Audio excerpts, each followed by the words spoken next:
Welcome to the Jack Mountain Bushcraft Podcast, episode 50. Welcome to the Jack Mountain Bushcraft Podcast with your host, Jack Mountain Bushcraft School founder and Master Main Guide, Tim Smith. I'm your host, Tim Smith. I'm a registered Master Main Guide, and in 1999 I founded the Jack Mountain Bushcraft School.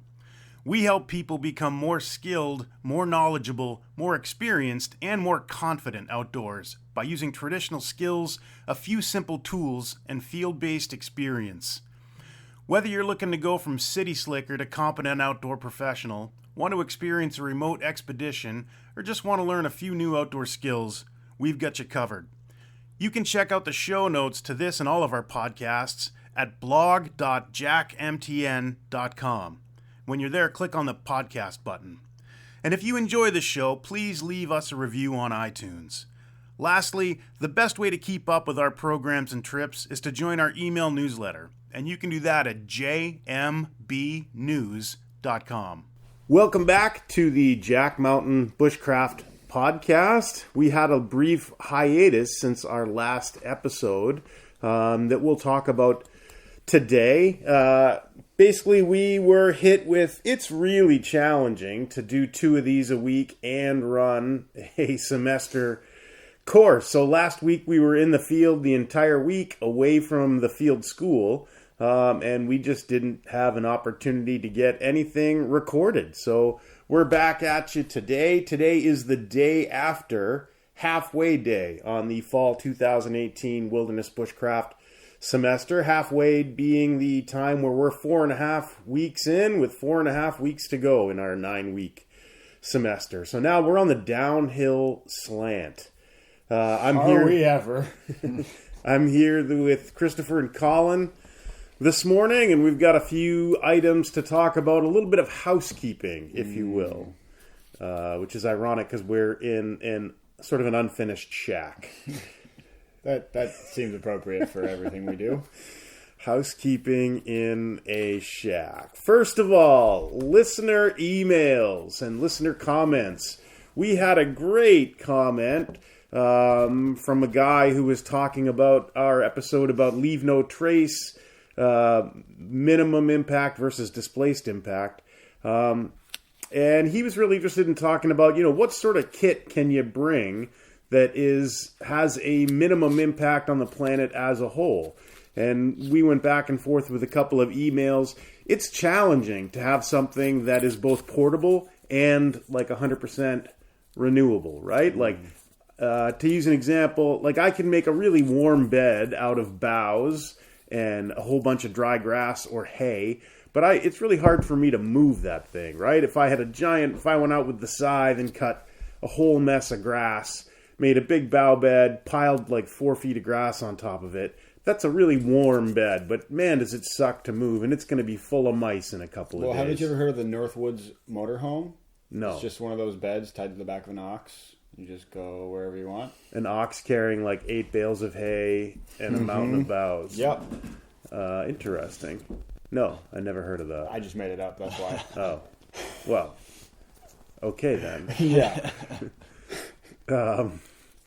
Yeah, and that also, using forest resources like that works great if I'm the only guy out here doing it. But if I go down to like Mount Katahdin, where there's lots of people recreating all year, you can't be that consumptive of resources, even when they're renewable. Things like hay and boughs, they grow back, right? We're not harvesting or mining.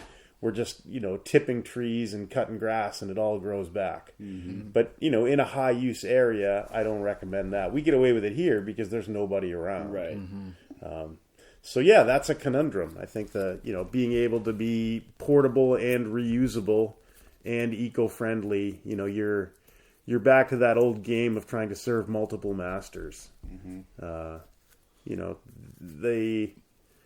The example that he used in his email, maybe a couple of wool blankets sourced locally or something, and yeah, that's probably not horrible from the perspective of resource use on the planet. But yeah, it's a challenge. Definitely. And I think in many ways you almost have to pick your battles, right? Like, You can't necessarily be 100% perfect all the time. You just do the best that you can do with the opportunities that you have. Anyway, but at the end of his email, he had a great line about, and I quote, "Maybe folks will focus on spending time in nature instead of trying to bring civilization to nature," unquote. And I love that because I think about this summer on the canoe expedition. We spent one night, 2 nights in Baxter State Park. Yep. And, people come in with their RVs and stuff, and it's like, we're camping. Well, sort of, but, everything is on your vehicle. Maybe you've got a big motorhome. Like, I don't consider that interacting with the natural world when you have a massive fifth wheel or something, and I'm not saying there's anything wrong with it, but, let's call a spade and define it what it is. Yeah. That's much more bringing civilization to the natural world than it is interacting with the natural world. And I think what we're trying to do here on our courses is much more bring people to meet the natural world as opposed to just load up everything you have at home, get a big enough vehicle, and bring it all with you. Yeah, well, it's sort of that same thing we talk about all the time with the outdoors being a really pretty backdrop. We talk about it in regards to outdoor education, but I think it's also true for people that want to go and have these experiences in the outdoors. They're having the same experiences they would have at home, but they're just doing it with a nice backdrop that they can open to. It's like the people that go on vacation to Florida and eat at the exact same places that they ate at home because of chain restaurants. It almost feels like that to me. It's going on vacation to Aruba, which is a suburb of Boston. A friend of mine got married there. I went down to the wedding. You go there, and it's like everybody's from Boston. There's a Dunkin' Donuts on every corner. That's what I mean, Boston. right? Like where are we? We're in Aruba. Yeah, a if you suburb want to of go, Boston. if you want to go to the outdoors and bring all that stuff with you, I think you're missing out on a lot of opportunity to enjoy the outdoors because you're bringing all that baggage, literal baggage and mental baggage along with you. Yeah, or like sometimes I'll say that I like to camp the old-fashioned way, where I hire 100 local people to carry all my stuff. Mm-hmm. One of them has your gun over their shoulder, and they just kneel down when you're ready to shoot whatever it is you're hunting. Yeah, exactly. Cool. Yeah, well, I think that was... thank you very much for that email. Loved it. We also had a comment on a previous episode, and the comment was very good. It made us all think. Yes, it was from somebody named Missy, who basically took exception to our episode on outdoor leadership.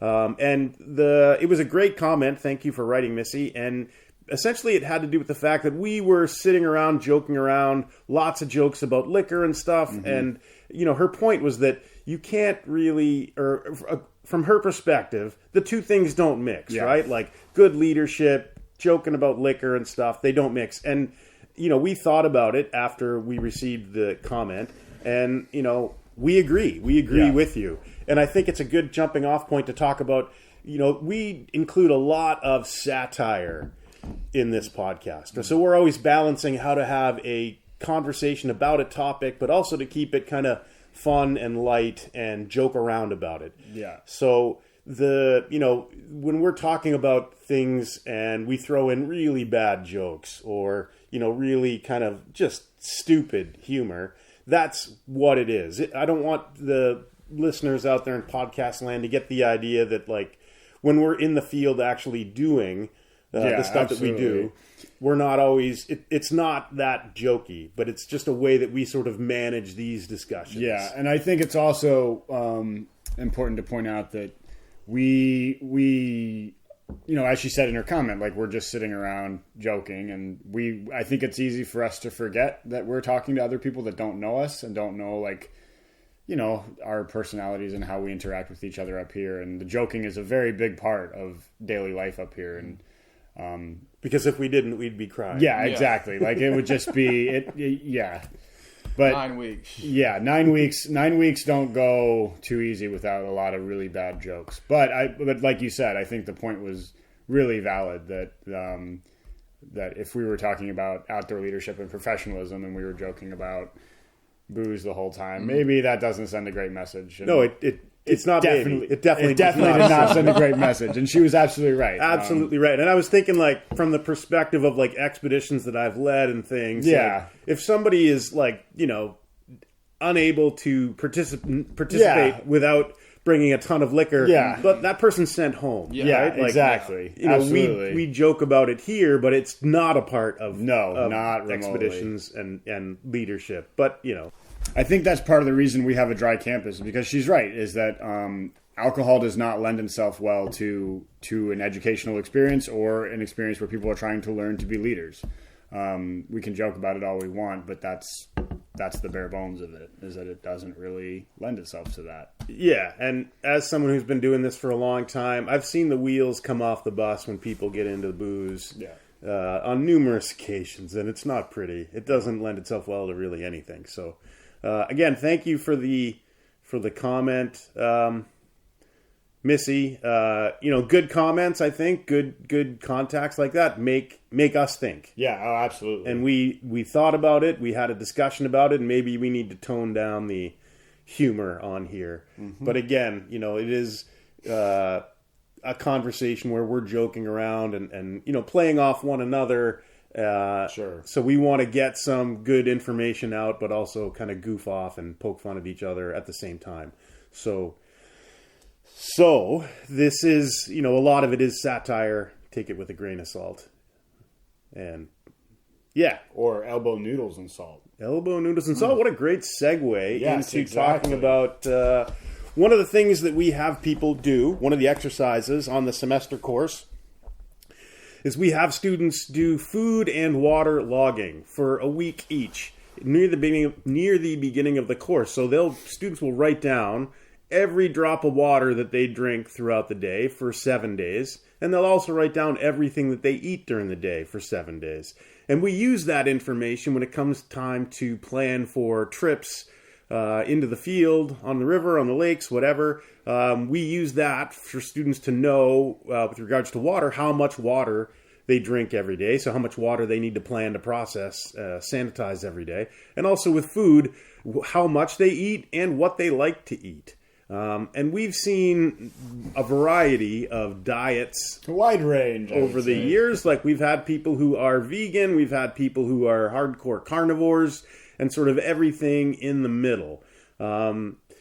The goal when we go out is to give your body the food and basically the fuel that it needs to run at a high level of efficiency, right? And if you're eating really crappy food, you're not going to be able to put out the energy that you need to in order to be efficient and to function, you know, on an expedition or even on a short trip. You can get away with it for a few days, but if you're eating like Pop-Tarts and granola bars that are just loaded with sugar, you're going to pay the price. You're not going to be able to keep up. You know, our favorite, I'll let you tell the favorite story, and maybe he's listening, about the elbow noodles and salt. Yeah, we had a student, he was up here for a little while, and he knows who he is, but his meal plan was essentially elbow noodles and salt. And he did this on a few different occasions, on a few different trips. And on one of them, he had been eating elbow noodles and salt, and then he and I got obliterated by black flies at a specific stretch of the river we were on. And that night, like, he just had like not a good, he was pallid. Pallid would be the word I would use to describe him. He was noticeably looking less healthy each day. Yes, like, exactly. Noticeably looking worse. And like, then, visible to all. Yeah. He started to look a little corpsey, to be honest. And then we got to one of the last campsites we were going to be on, and Tim, I mean, for all intents and purposes, held him down and force-fed him a pork chop and a carrot. And within about 5 minutes, like, he had color again. His energy levels were up.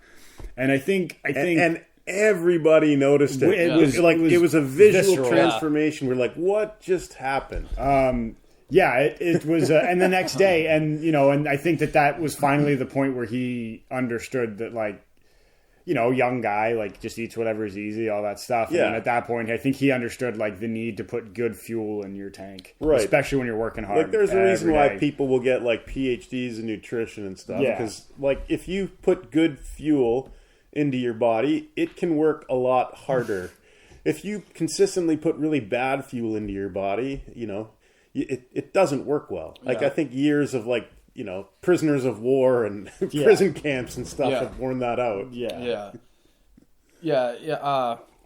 It's super important for proper fuel, and I think especially on trail, because you're just moving every day. You're physically active. I mean, paddling all day, every day. All day, every day. You get up, and the only engine that you have is your body. Mm-hmm. There's no gas-powered motors, electric motors. No, if you want anything done, your body has to get it done. Yeah. So to think about, imagine putting really crappy gas with water and stuff in it into your car, and then trying to drive 4 or 5 straight days, across the country with crappy gas. Yeah.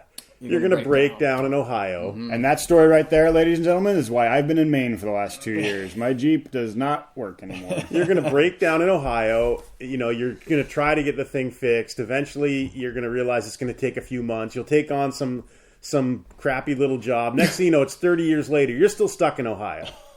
You just haven't gotten out. Or Maine.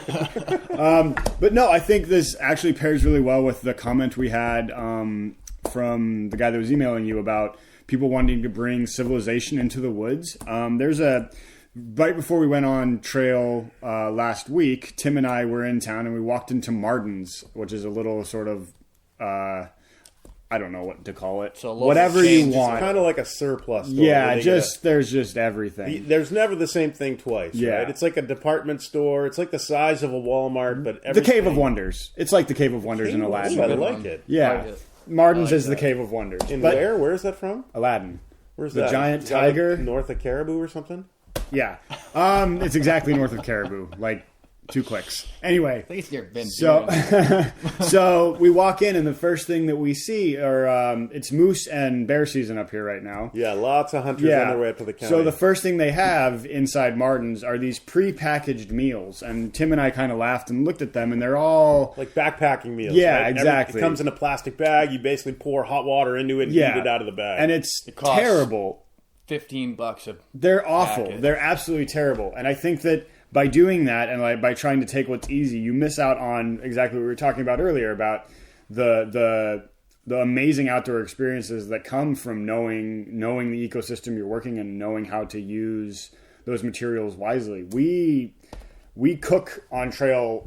I think I eat better on trail than I do when I'm in camp. In camp, I'm tired and I just want to eat something and then go to bed. But when we're on trail and we have a lazy afternoon and evening to cook, I eat good, and and that comes with knowing how to use fire as a cooking tool. That a lot of people don't know all the little tricks we use, like the raquettes and the long fires and stuff like that.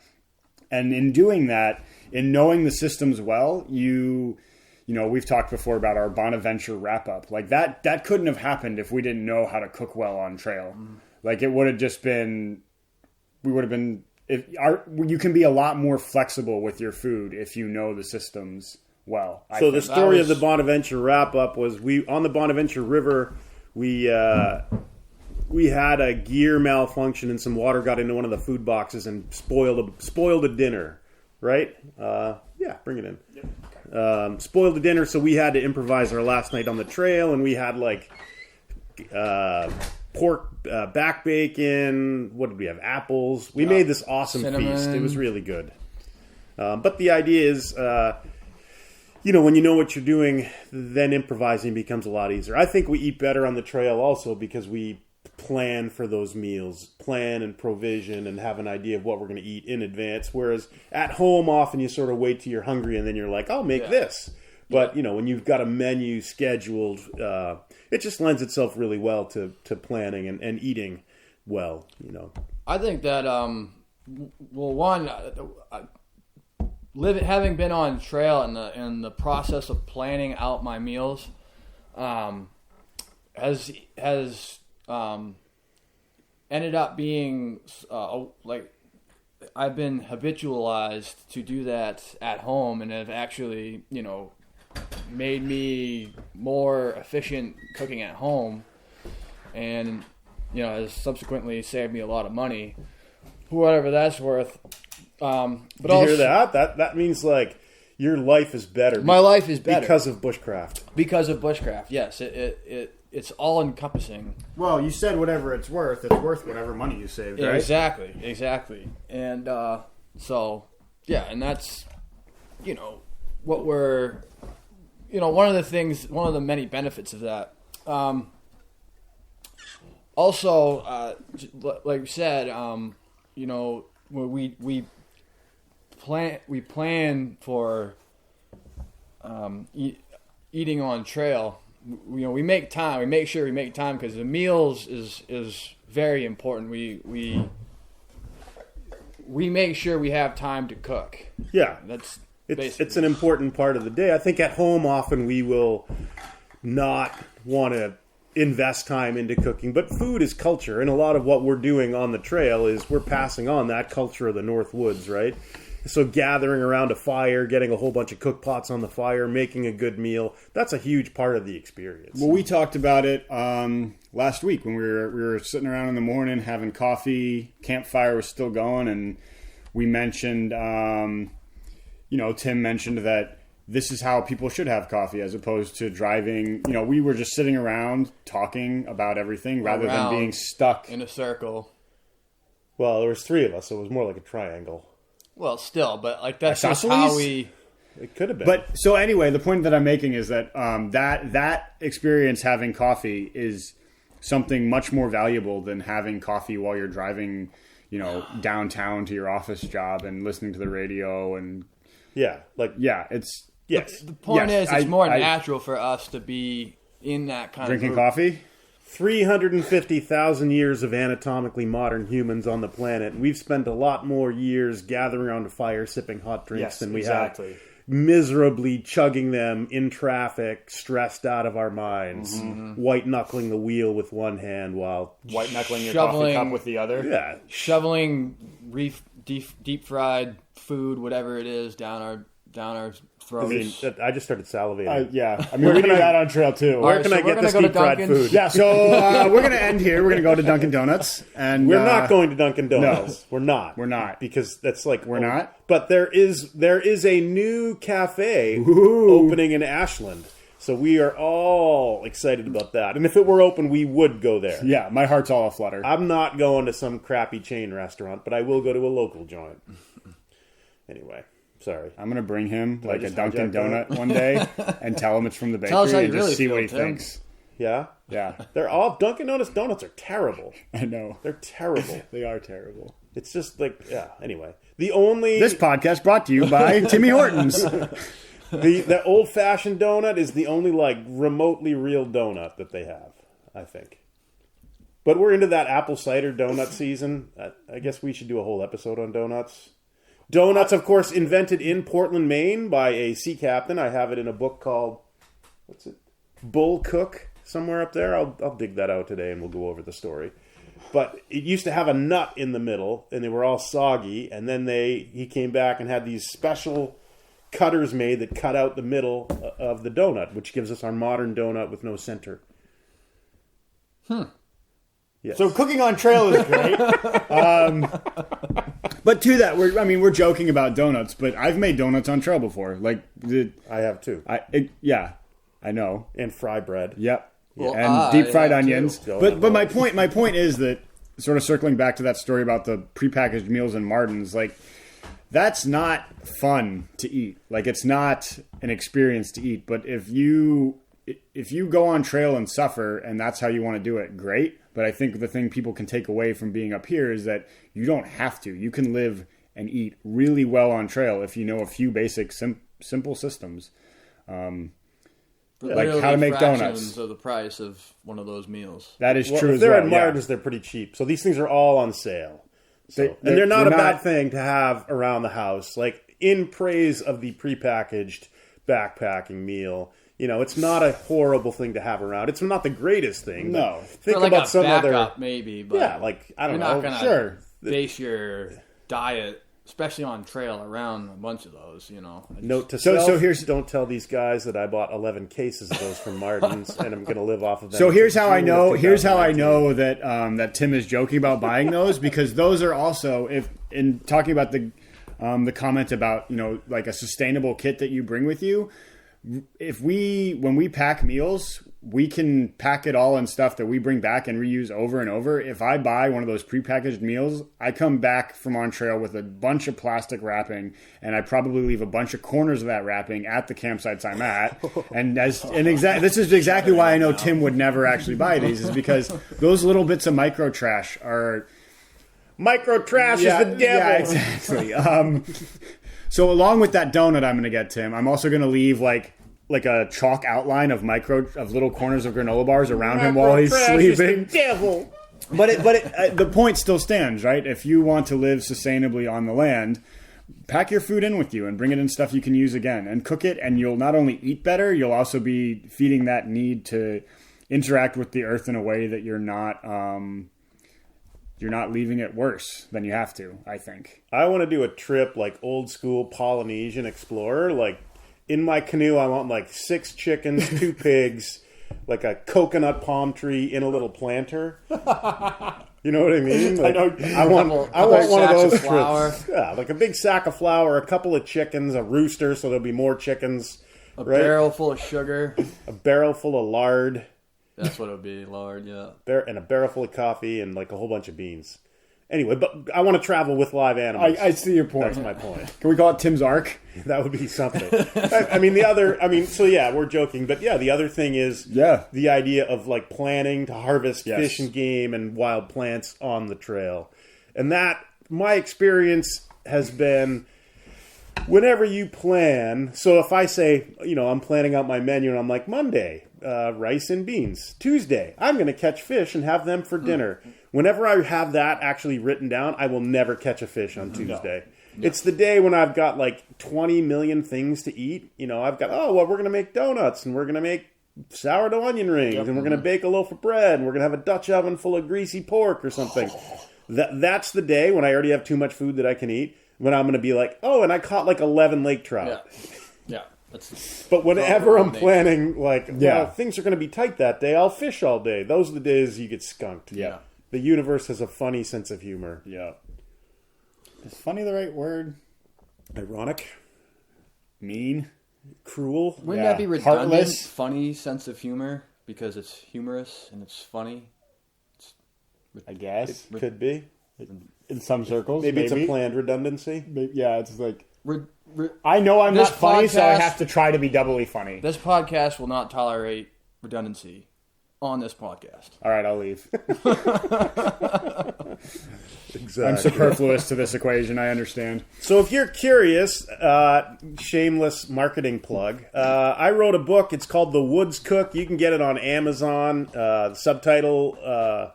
Outdoor Cooking with a Professional Guide, where we outline a lot of the systems and have some... It's more about outdoor cooking systems than it is about recipes. Mm-hmm. There's a bunch of recipes in it. But it's the systems that we use on the trail. So if you're curious, I don't know, I think it's $10 for a copy on Amazon. But The Woods Cook by Tim Smith, you can Google that. It should come up. And if you're curious about how we do things and you don't have the opportunity to come up here and spend time with us, that would probably be a good place to... At the very least, you'll learn how to make donuts. Yeah. That's the selling point, right? If it's shameless marketing, you'll learn how to make donuts by the book. To be honest, I don't know if there is a donut specific chapter. There's no chapter. No chapter, but there's a recipe for it in there, right? Yeah. Any bread you can make into donuts. Yeah. Just deep fry it. I was trying to help, Tim. It's okay. You ruined it. I get it. I'm redundant. I'm superfluous to this situation. I will leave. So food is very important on the trail. Are we in agreement? Yes. No. Food is just very important in life, right? Life is too short to eat elbow noodles and salt day after day and watch your level of health just slowly circle the drain. Yeah, I think that's sort of the biggest point we're trying to make here is that, and I don't know where it started, but this idea that you have to not eat as well as you do at home when you're out in the woods, I think I don't know where it came from, but I think it needs to die a slow, miserable death because especially if you're out on trail working hard. Would it be more better if it just died and went away? Does it have to be a slow, miserable death? No, I think it... Can inanimate objects like ideas die? It's not an object if it's an idea, Tim. Interesting. Or would it just go away? Is it already on the other side, though? Ooh, this Plato's cave mentality? Yeah. So my point is that that's my point is that if you I don't remember my point now. This happens at least when I was once in an high episode. school, we used to go backpacking up into the White Mountains in New Hampshire. And I will never forget, we would eat so poorly. I mean, I remember I had a can, there's this stuff, I think it's Dinty Moore beef stew, and I had this big can of that. And it would come in like these little keg cans, right? Like a massive amount of beef stew where if you were really hungry, you'd eat the whole thing. But it was so bad that I remember I had one and I was like, well, if all else fails, I'll rip into the Dinty Moore. And that thing went on just about every trip, and I would bring it back because I didn't want to eat it because it was gross. And the last day, the entire discussion was always about what are we going to get when we get to the diner or like McDonald's back in the day, right? Yeah. Like, and I remember thinking like, I want to up my outdoor cooking game to the point where people will not talk about that the last day. And they still do to some extent. But if you're eating really well, it's not like, oh, I've been eating elbow noodles and salt for 10 days. I can't wait to get some real food at a greasy spoon. And the point of that is the enjoyment that you get from the meals itself and from cooking it. You know, when you're eating really good out on trail, like you're not really thinking about these diners. Maybe you know you have a certain spot, Granny's, that you like to go. Did you to. say Granny's? Did you say Granny's? Whoa. Grammys. Grammys Country Inn. Oh, the portions. I mean, Don't try to wiggle out of this this right now. I don't know. I start eating there, and I just forget everything. All right, I'll give I him go that. into a Nope. complete coma. That stands out. That stands out. I lose. In senses. Linneus, Maine, just south of Holton, is a restaurant called Grammy's Country Inn, and they have massively large portions. So when we go down and run the St. Croix River down east, not our local St. Croix here in Masardis, but the one Vanceboro to Kellyland down there, on the way back, because it's right on the way, we'll often stop at Grammy's, and it is, if you're in northern Maine, it's the ultimate post-trail place to stop and eat. Whoopie pie's the size of your head. The whoopie pie is like 5 pounds. You can get a burger the size of northern Maine. Pretty much. Which is hard for them to serve it. So because But like if you order like a large French fry, it comes in. It's like a 5-gallon bucket full of French fries. Yeah. It's a lot of food. Anyway, the fries are stumbling over Route 2. Yeah. Have either of you guys had breakfast yet? No. Okay. Now this is all making sense now. Anyway. See, that's why you eat breakfast before you go on. Well, you know, a lot of three out of 5 doctors say that breakfast is one of the 3 most important meals of the day. Do they say that, Tim? So yeah, eating well on trail is super important. It keeps your energy levels up, and it's also makes the experience of living in the outdoors much more enjoyable. Yes.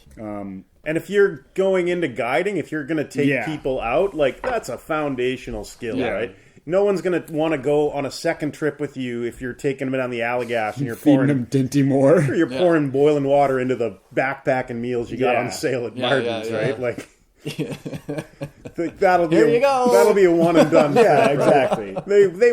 People want to experience things like a big Dutch oven dinner, like sourdough biscuits in the reflector oven. Like that's fun. It's what people want to do. I think they want to eat well. Give the people what they want. Mm-hmm. Yeah, right. Which is the slogan down to Grammys. Is it? I don't know. Okay, let's go give these guys breakfast. We should start wrapping up here. Yeah. So, thank you for listening. If you enjoyed this podcast, please share it with somebody. I listened to a podcast recently, and they were like, lots of people don't know how to subscribe to podcasts. So, yeah, help somebody subscribe to it, or share it with a friend, or leave us a comment or something. Yeah, I wanted to jump in. I think the comments and emails that we get about this are a lot of fun, and they'll often give us new things to talk about and new perspectives that we haven't thought of yet. So thank you to the 2 people that did and gave us something new. And if anybody else has 2 questions... people? You mean the 6,000 people that have commented and emailed? The 2 that we talked about today, Tim. Oh. But yeah, you gotta stop doing that, man. I get so derailed. But no, if other people have questions or insights that we maybe don't touch on, bring them up. Email us, write us a comment, because we like that stuff and we like having new perspectives to think about this stuff through. And after 50 episodes, I can guarantee you we have absolutely nothing left to say to each other. No. Like, I won't speak to either of these guys until we record another one of these. We just kind of walk by each you other and avoid our eyes. Yeah, exactly. Exactly.